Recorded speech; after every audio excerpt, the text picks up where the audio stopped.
Good evening and welcome again to Public Perspective. I'm your host, Kevin McDermott. And tonight we're going to return to a subject we visit from time to time, and that is government agencies you may not know a lot about, but that have a big effect on your life. Tonight we'll be talking about the Water Reclamation District, better known as the MWRD, and our guest tonight is one of the commissioners, Mariyana Spyropolous. Mariyana, welcome back to the show. Thank you for having me, Kevin. It's a pleasure.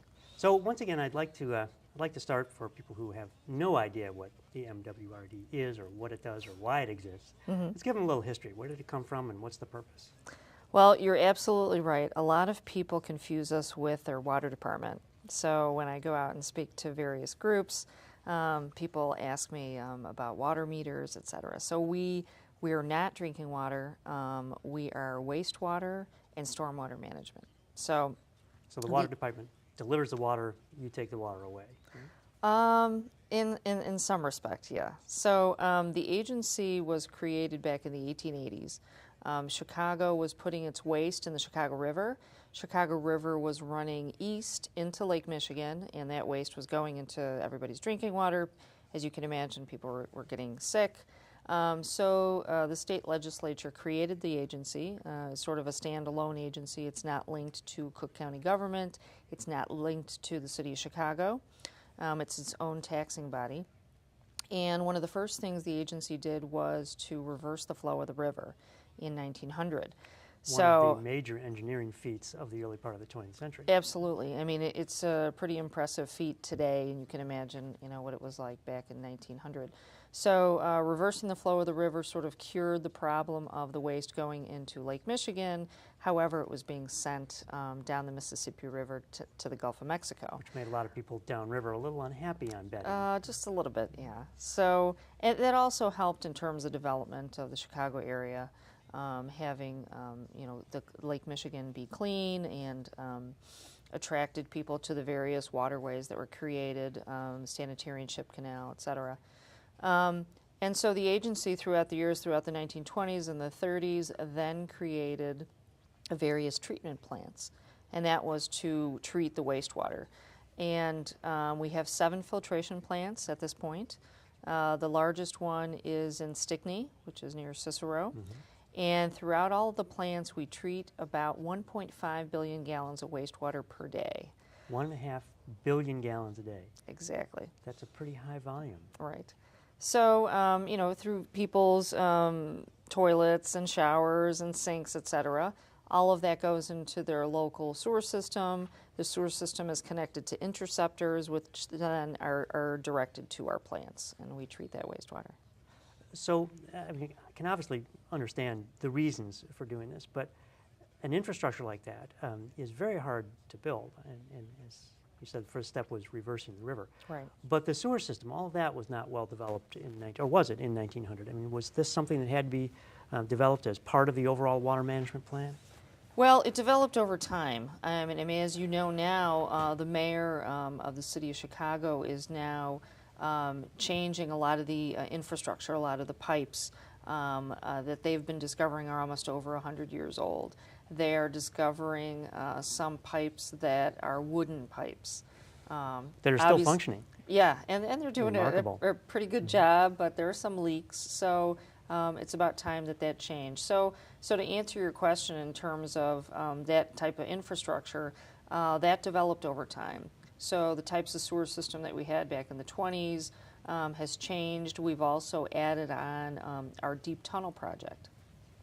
Is that complete, by the way? I never know whether or is that just an ongoing project? Phase 1 is complete, and Phase 1 is comprised of 109 miles of intersecting tunnels. And people might ask, like, what does that do? That takes the overflow of stormwater. That's part of our stormwater management phase. So we treat wastewater, we manage stormwater, and we manage stormwater through our deep tunnel project. Deep tunnel project, Phase 1 is the 109 miles of intersecting tunnels. Phase 2 is the reservoirs. We have one online near O'Hare, and we are anticipating that the reservoir near McCook should be finished about 2017, and another reservoir down near Thornton will be completed The anticipated date is 2029, but I think we're going to move that date up a little bit. And when you're looking that far out in the future, there's a lot of uncertainty around all of that kind of planning, I would imagine. Well, I think the uncertainty really lies in terms of the weather. I mean, whether you believe in climate change or not, people can all agree that we're getting very intense rainstorms. And the reservoirs are something that's going to be very critical in terms of lessening the amount of water that is going to affect people. So what's the difference between what the reservoirs do and what deep tunnel does? Is there any advantage of having the water underground as opposed to above ground, or vice versa? Well, the reservoirs would just be sort of holding areas. So let's say you have an intense rainstorm, and if you're intersecting, the tunnels are full of water. If they get full, then the water starts going into the reservoirs. And once that's full, and let's say your rain event has stopped, then that water is directed to various treatment plants and then gets cleaned. And when it comes out of our plants, it's called effluent, and that's what's going down to the Gulf of Mexico. Now, you hear sometimes about gray water, and in areas where there are water shortages. I lived in San Diego for a while where water was in short supply all the time. Okay. And so the gray water was things like from your dishwasher or from your washing machine. Right. Not necessarily wastewater, like not from your toilet, but that gray water was okay for things like watering your lawn if you had one. Right. So does the MWRD make a distinction between gray water and just any kind of other wastewater that you're treating? Not at this juncture, but there are people who can implement certain structures in their home where they could use the gray water. So you could get special types of facilities that would use the gray water, like you said, for watering your plants, watering your lawn. You don't need to have the water that you're drinking be the same water, for those elements. So it's something that, people are starting to look at as we see that water conservation is something that is becoming more and more important, and people becoming more and more cognizant of that. We were talking before the show about Lake Michigan and its levels Which have dropped going down precipitously. because of drought. And certainly it'll be important for us to look at all components. So stormwater won't be looked at as a waste product anymore. It's going to be looked at as a resource. And people are starting to use that. If they use rain barrels, if they have permeable surfaces, they know that water is going to go back into the ground and replenish the system. And in fact, talking about the permeable surfaces, there are a lot of things that individuals can do, right, in order to try to address, at least on a small scale, water shortages and water reuse. You just mentioned one, rain barrels, but something I think people may not think about is this water permeable surface. So Right. if you've got a huge concrete patio and a concrete driveway and concrete sidewalks, that That's right. creates runoff, right? There's no Yes. place for the water to be absorbed into. Absolutely. That is something that we're looking at as an agency, and I and other commissioners go out and speak to various community groups in that as our population has increased, as development has increased, as you correctly pointed out, we've got more and more concrete surfaces, and that water has nowhere to go. So if you combine that component with the fact that we've got more intense rainstorms, it's sort of creating a little bit of a recipe for flooding. So the water has to go somewhere, especially if you have a local sewer system, which is where the water is going to go first before it gets to us. If that sewer system is something that was developed when rainstorms were less, it's not going to be able to hold that. So you'd like to have an area where the water can be absorbed prior to it getting to that, and that would be permeable surfaces. So you could have a parking lot where that water can be absorbed. If you can change it to gravel, if you can change it to some kind of permeable surface where the water could go in, that would be helpful. I know some people do that for their driveways at their homes instead of having concrete. You see that kind of the cross-hatched Right. pavers. Yeah, that is as well as other options.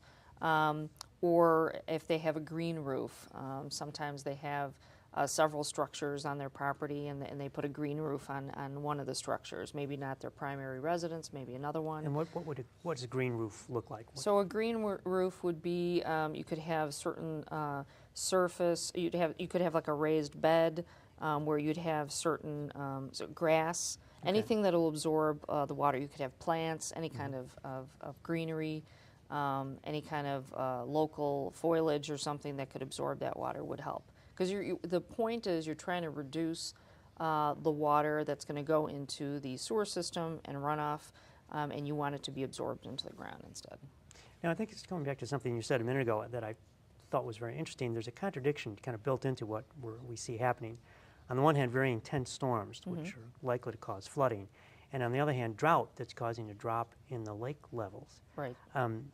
How do those coexist? An average person would look at that and say, well, gee, they can't both be true. One, how do they coexist? So what are we looking at? Well, they can exist. So when we're looking at intense rainstorms, we're not saying that those intense rainstorms are occurring frequently. I mean, if you have one event, I know that several years ago, the Water Reclamation District had several town hall meetings to talk to various communities that were hit with very intense rainstorms. Including the one I live in, by the way. Okay, well, and that is partly how the green infrastructure component was added into sort of our mission. But you can have those intense rainstorms and not have a lot of them.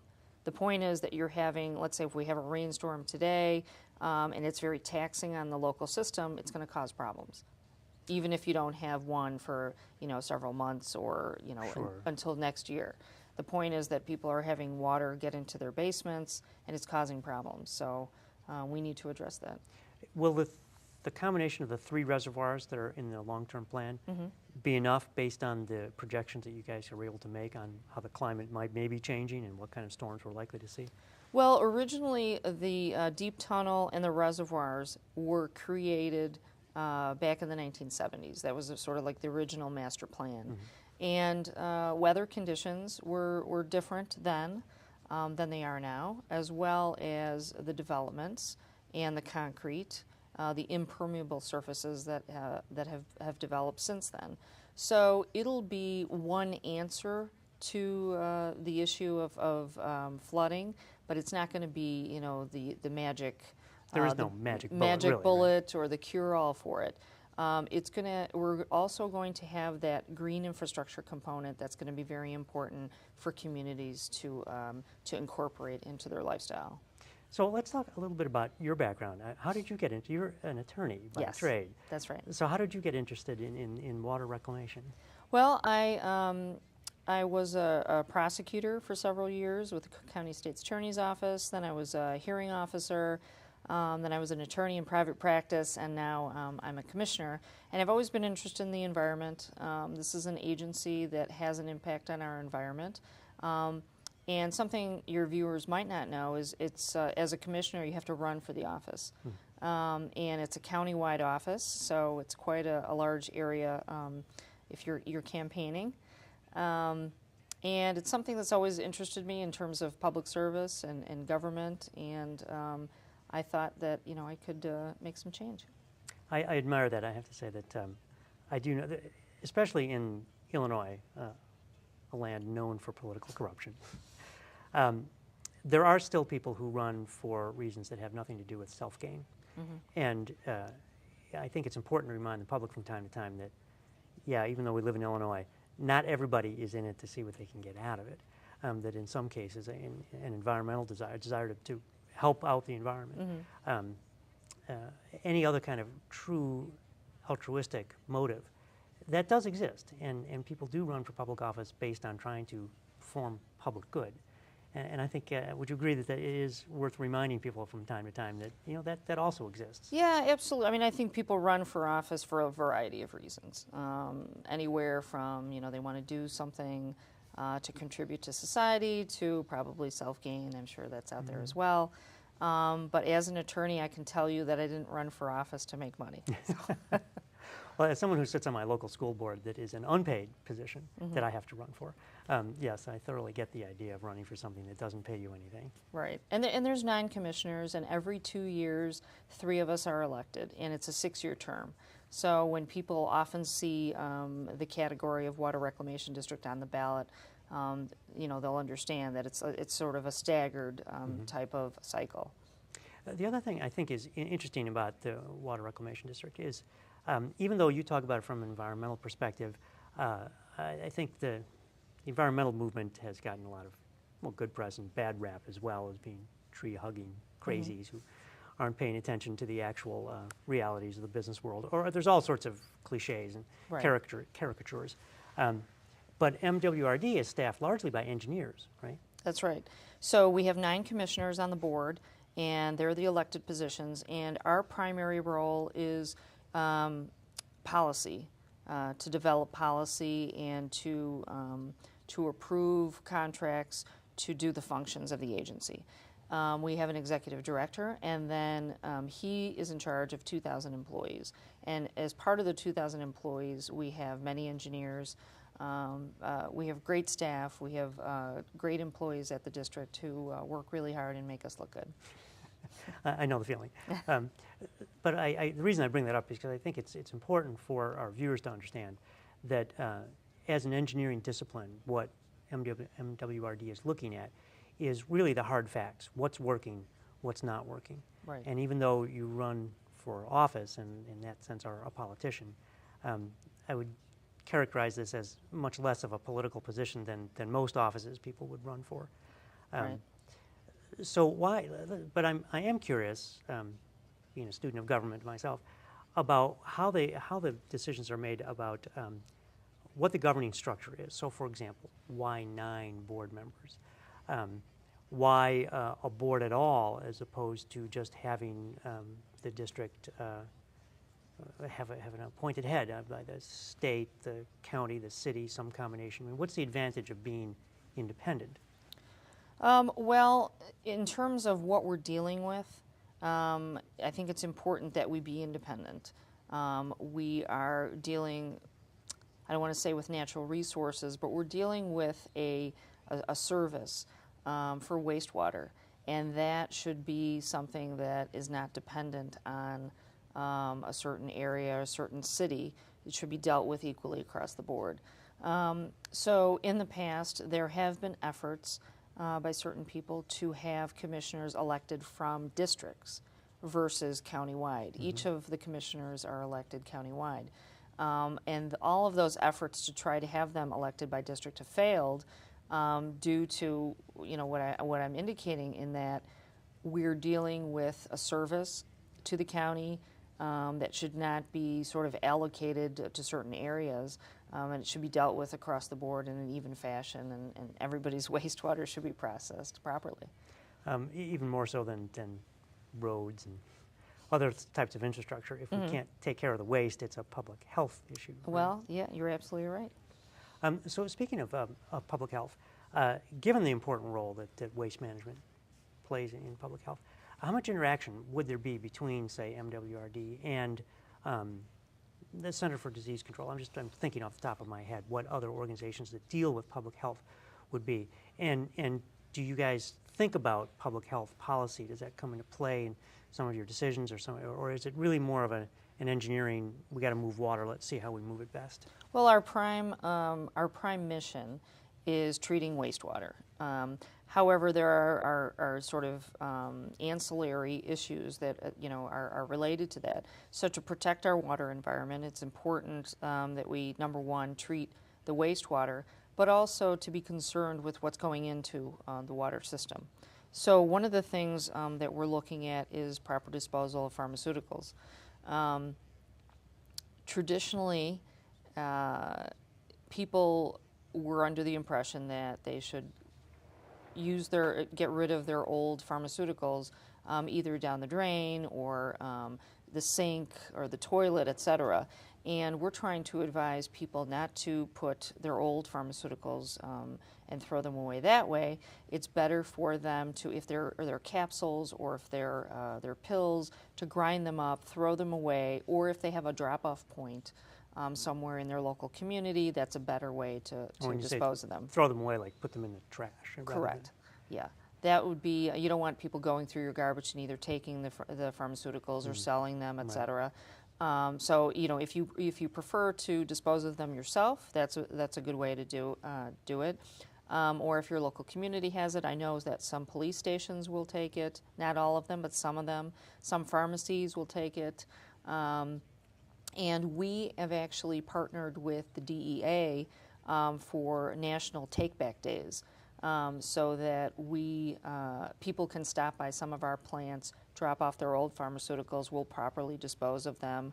But that's only happening a couple times a year. So we're also looking at the possibility of working with other agencies and seeing if we can, so when you would buy pharmaceuticals, you would receive a large envelope, and then when you were finished, mail back whatever, pharmaceuticals were not used, have a central location where those would be mailed back and then properly disposed of. But we're not there yet.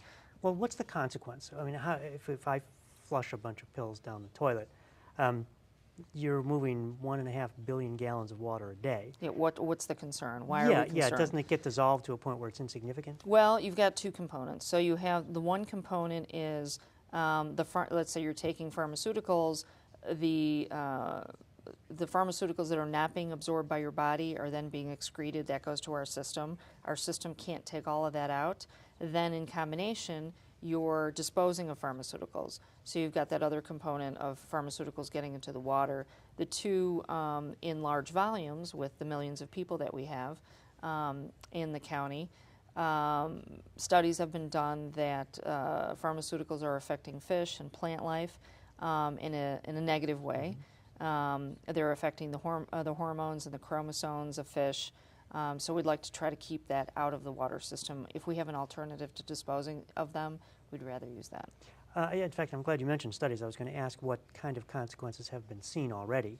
And so you're saying right now it's in the wildlife that's Correct. affected. But ultimately all water ends up coming back into the system of drinking water, right?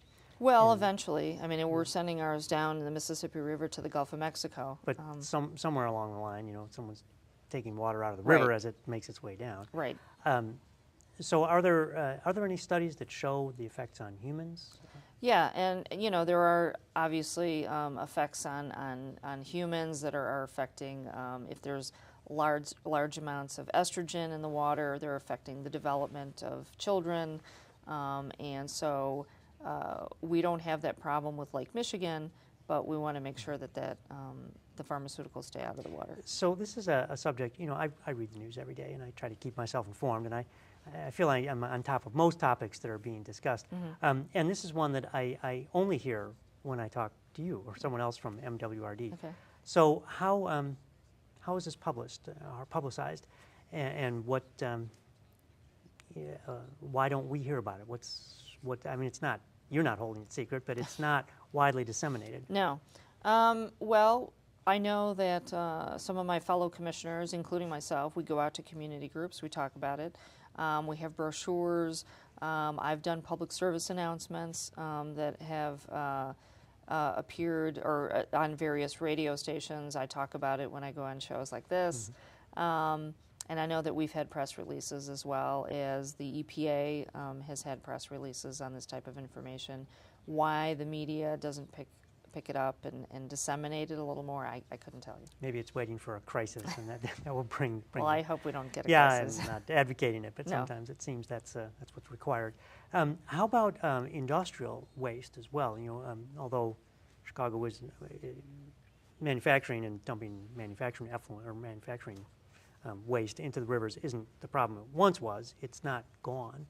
So how much does MWRD get involved in talking about or in working with industry to try to control that kind of potential source of pollution? Well, we do have what we call like user charges that we charge certain industry, and will take over and clean their waste. However, if there are incidences of illegal dumping in the rivers, those people will be fined, and it could cause a huge problem. So we're definitely on top of that.